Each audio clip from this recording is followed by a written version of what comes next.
The Grand Canyon, located in Arizona, is a very famous tourist spot that is very well known all around the world. It is a place like no other that astounds most tourists, but something that is not as well known about the Grand Canyon is its dark past and strange occurrences that have been happening in this beautiful natural wonder. Around 700 lives have been lost since it became a national park in 1919. And while it is one of the most aesthetically beautiful parks in the entire world, it holds some very dark secrets. The Grand Canyon is known for several tales of Native Americans leaving behind forgotten relics of a lost time. These are normal findings in the Grand Canyon and are usually stolen by tourists that happen to come across one. It is also surprisingly common for these tourists to send letters to the rangers asking if they could return these lost artifacts. Some of the pieces that are usually taken from the Grand Canyon are pieces of pottery, which are then returned shortly to the national park. The rangers of the Grand Canyon have gotten used to this and say that every time they ask the reason why the thieves are giving back these relics, they hear the same old answer. That they've experienced extreme bad luck, plagues, or other sorts of mysterious illness since obtaining these stolen artifacts. In fact, one particular story of one of these relics is that of the trader Don McGuire. You see, in 1879, McGuire was on an expedition through Arizona, crossing the Colorado River, when he encountered Emma Lee. Upon meeting this Emma Lee, Emma was in need of some of Don McGuire's goods, and in exchange, she gave him a beautiful Navajo blanket. Emma Lee tried to warn Don that the blanket had a horrible curse, but Don was not superstitious in any way and did not believe anything Emma Lee was talking about. Even though she informed him that the blanket brought great misfortune to her husband and caused his death, Don simply wrote it off. Now, Don would later go on to say that he too experienced a great misfortune when he had had the blanket for the next 2 years and had to endure 100 calamities, which stopped when he lost the blanket. Don McGuire later learned that the blanket was made by a woman who was known for putting curses on her work. In this case, the blanket was made specifically for somebody who she had a grudge on. Unfortunately, the curse lasted even after this man's death. And ever since this blanket has been passed around by the unfortunate people to obtain it, it was passed on from person to person until it ended up with Don McGuire. And after this, it was not seen again. This blanket caused great suffering to everybody that had it and brought nothing but misfortune, pain, and suffering. But one might ask themselves, why would so many people want a cursed blanket? Well, this blanket was said to be so beautiful that nobody could see it and not desire it, such as the tale of the notorious case of the cursed Navajo blanket. This is one of the many Grand Canyon legends, and just that in this particular case, it wasn't a legend, and it was actually affecting many people, including Don McGuire and Emma Lee. But is this merely fact or fiction? I'll leave that up to you to decide. The park has a fair share of wildlife, and some of these can be extremely dangerous to come across.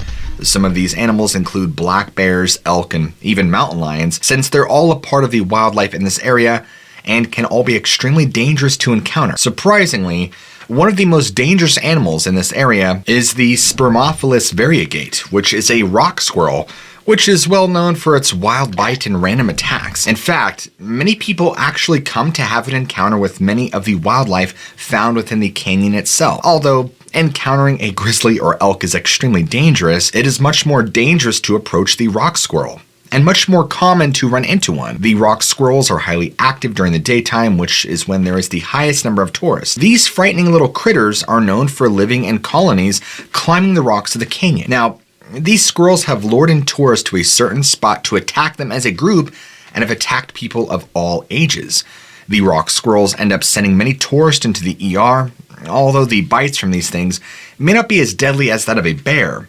But it should be noted that it is very possible that they carry diseases and that can be passed on from victim through bite. Encounters with rock squirrels are the most common in the canyon, and it is why there are so many deadly encounters with these little creatures. But there is other wildlife to look out for. One of the other animals to look out for in the wilderness is rattlesnakes. Yet another bizarre encounter with this wildlife occurred in 1933, in which a 43-year-old man from California named Cochran was reported to be hiking down the Snake Gulch path. Cochran encountered a rattlesnake. He was terrified of snakes, and so when he saw the rattlesnake, he instantly went into cardiac arrest and died of fear. Amazingly, There has never been a casualty caused by rattlesnake bites in the Grand Canyon. Cochran's death was due to his fear to snakes in general, and this caused one of the most bizarre deaths that occurred in the canyon in and of itself. Skeletal remains are becoming quite common due to the number of unsolved cases in the county.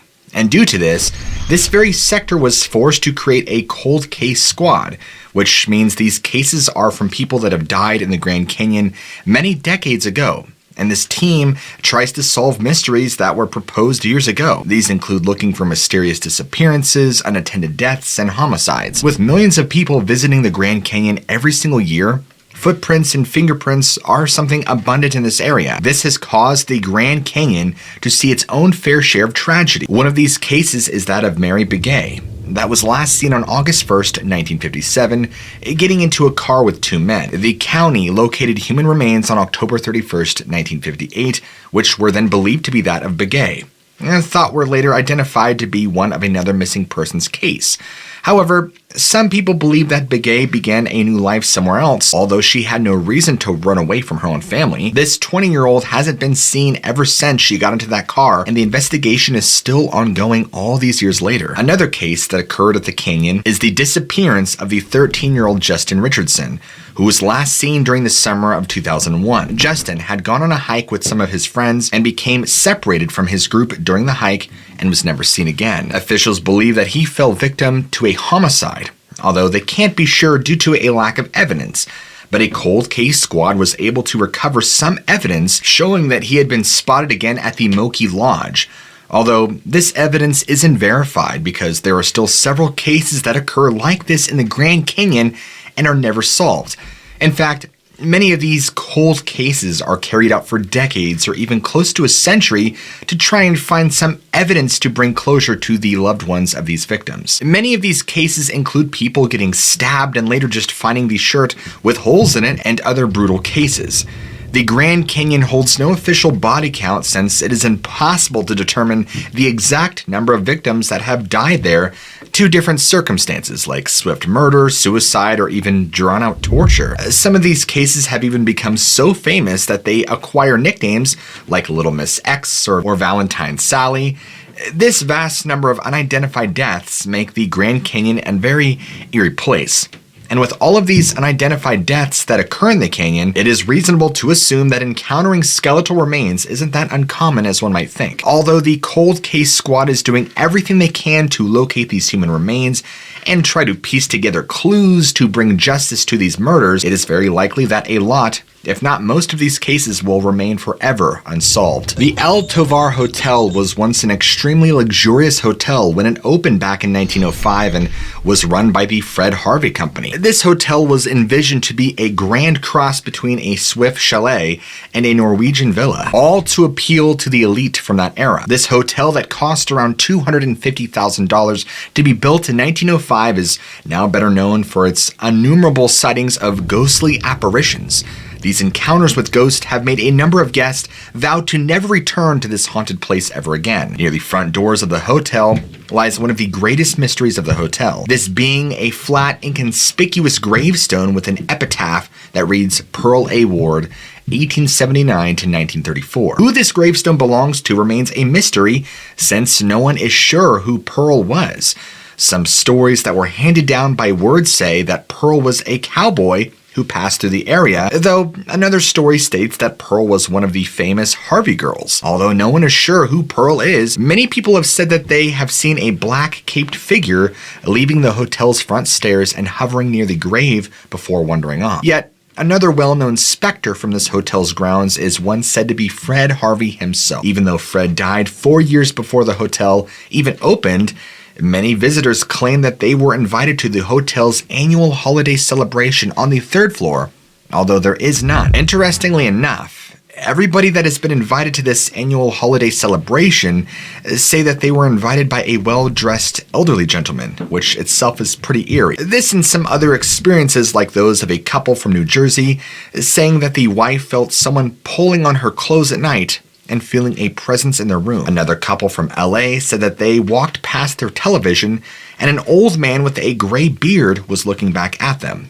Such encounters with paranormal activity in El Tovar Hotel are not that uncommon and can be very unsettling for people.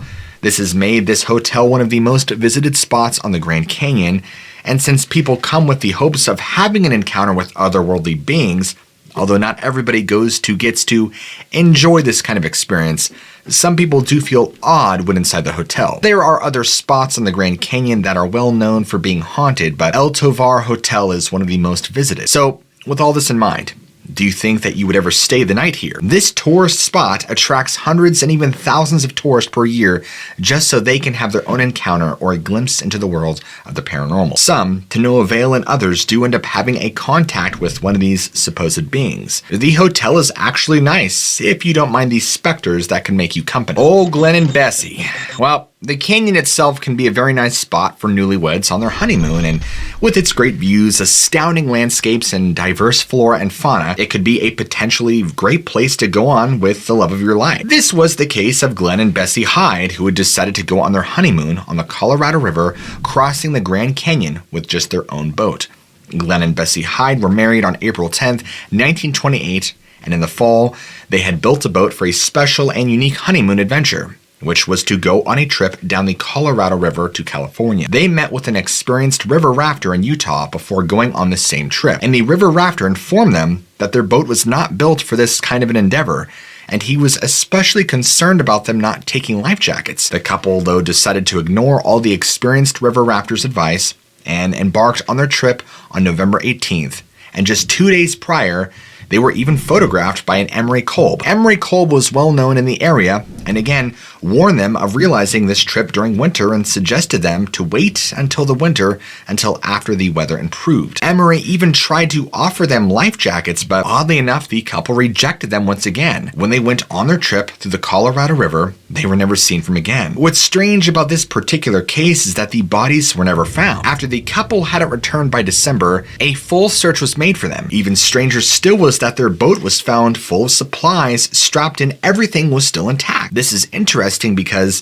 the boat seemed to be in optimal conditions, but the couple's body were never found. Even though they looked a couple of miles up and down the river from where the boat was found, this endeavor of crossing the Colorado River could have been a world record, since Glenn wanted to do the trip in a world record time, and Bessie would have been the first woman to do this trip. Now, word quickly spread in the news about the honeymooners who vanished without a trace, and now the search that was made for them ended up being one of the biggest searches in the history of the canyon, and still ended up with no clues whatsoever to what happened to the couple. There is some people who speculate that the couple were butchered by Native Americans to drowning, although it still remains a complete mystery. What do you think happened to the Hydes? Do you believe that they encountered some Native Americans who were killed and hidden, or do you believe that Bessie actually killed Hyde and went on to live her own life completely by herself with a new identity? Either way, the mystery will never be fully solved. Robert Spangler was a married man with 2 children, a son and a daughter, and in 1978, he decided to rid his entire family since he was dissatisfied with his regular life. Robert was actually quite smart and was able to get away with his murder for a time being,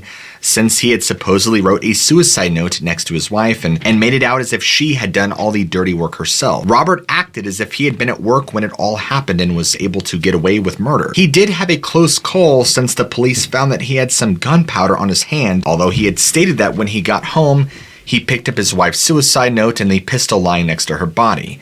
The police had no other evidence and had to dismiss this case as unsolved, but this was not the last murder that Robert did, since in 1988, he remarried but then divorced and remarried again in 90. He married Donna Sundling, and in 1993, on a visit to the canyon, he decided to then push her off the edge of the canyon, and she fell around 200 feet to her untimely death. There were no other witnesses, and Robert stated that he had turned around to look at his camera for a few seconds and then looked back and didn't see her. In this case, the Grand Canyon helped Robert commit his murders since he just had to get her close enough to the edge and then push her off, and nobody would be able to accuse him of anything. Obviously, the family was very skeptical of this, and she was scared of heights and also an aerobics instructor. So she had very good balance, but then again, there was no evidence that could be filed against him. Robert was also adamant about very suspiciously cremating her body before anybody else could check the body. Robert Spangler could have very easily spent the rest of his days without being caught, since they had no real evidence against him for any of this, but he ended up being diagnosed with terminal cancer in 2000, which made the investigator Paul Goodman try one last attempt on making Robert talk. The investigator knocked on his door, asked him to confess, and astoundingly, Robert confessed to all 4 murders since he was going to die in the next 6 months. Robert Spangler was sentenced to life in prison in March of 2001, although he passed away 5 months later in prison. John Wesley Powell was born on March 24, 1834. He was an American explorer, geologist. He is most recognized for his exploration of the upper portion of the Colorado River and the Grand Canyon. Powell also did some expeditions through the Mississippi and Ohio rivers, in which he collected fossils and used it to study natural history and geology. After this, he then decided to embark on a journey through the Grand Canyon and the Colorado River with a scientific team and 3 other war veterans in order to explore more of this grand unknown piece of land. He led the first group of white men down the Colorado River, which embarked through the currents of the Grand Canyon. He traveled great distances in his trip in order to find out more about this space of the Grand Canyon and to be able to make maps of the area. His expedition was going smoothly until one of his cargo ships had sunk, which had part of their supplies and some of their scientific equipment. The expedition came to a stop when they encountered giant, brutal rapids that were deemed impassable. Powell decided to continue on his journey, although he had been warned that 3 of the men that were with him decided that he was insane and suicidal, and decided to bid farewell to the rest of the crew and took their chances on scaling the cliffs of the canyon. This seemingly being the safer decision, since Powell was convinced on going through the rapids that they were going to go only deeper into the canyon. Unconcerned of the dangers that this journey embarked, Powell and the remaining members of his crew pushed through the wild rapids that were ahead. Miraculously, Powell and his crew reached the mouth of the Virgin River only 2 days after going through the wild rapids. In some sort of ironic twist of fate, were the 3 men that decided to climb the canyon. It is believed that these 3 men came into an encounter with the Shivwit Native Americans, who brutally murdered them somewhere along the trek throughout the canyon. John Wesley Powell ended up being a huge help for the advancement of knowledge about the canyon and had created several maps detailing the Colorado and the Grand Canyon. He had also named some of the locations that he passed through, like, for example, Bright Angel Creek. Powell was a very eager person to learn about new undiscovered areas and write about them and analyze them, which came to be very helpful with the exploration of the Grand Canyon. What do you think of the 3 members of Powell's expedition group? Do you believe that it was all just a mass coincidence or bad luck?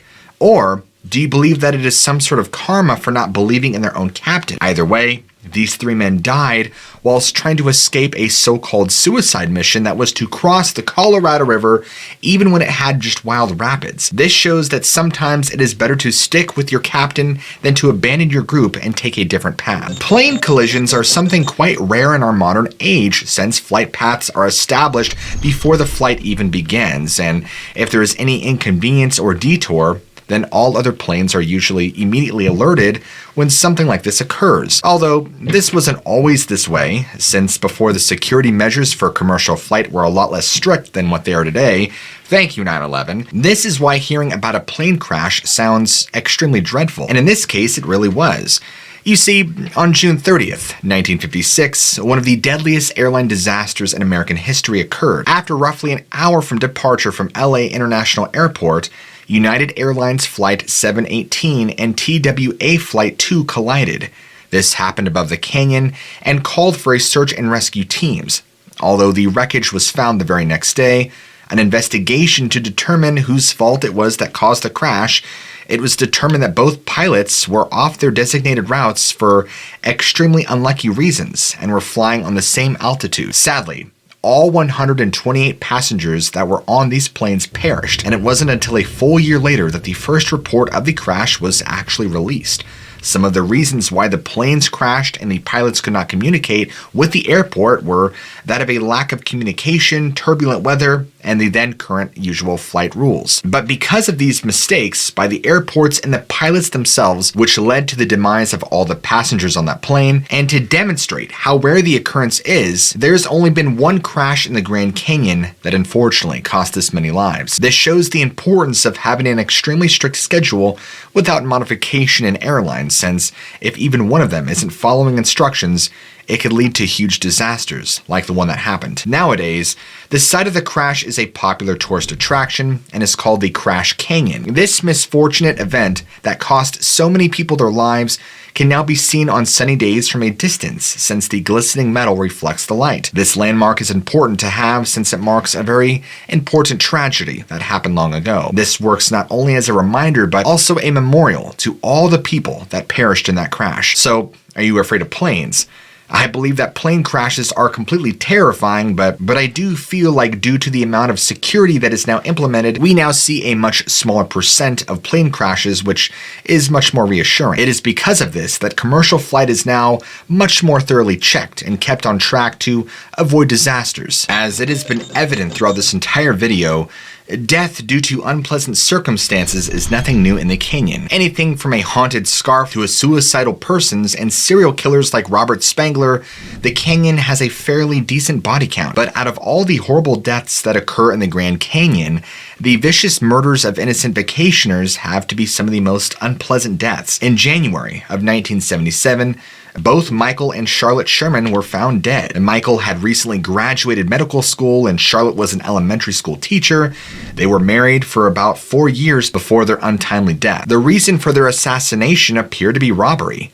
Sadly, there is no suspect and it is still an open case that is being studied by the cold case squad. There are so many skeletons and human corpses being found all throughout the canyon, from assassinations to suicides to murders. There's all sorts of things going on. While it is an incredible landmark and national park, it seems to hold this mysterious dark energy. In fact, even many tribes have picked up on this same feeling. There's many stories and urban legends all surrounding this same energy. So could all of this be completely fictitious, or is there an ounce of truth in any of it? If you guys enjoyed this episode, be sure to go ahead and slap that like button and leave a comment down below letting me know what you think.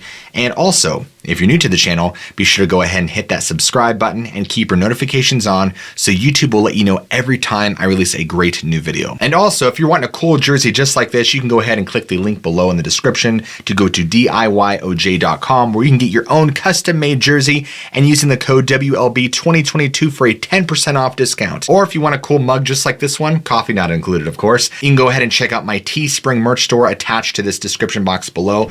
As always guys, keep an open mind and I will see you all in the very next video.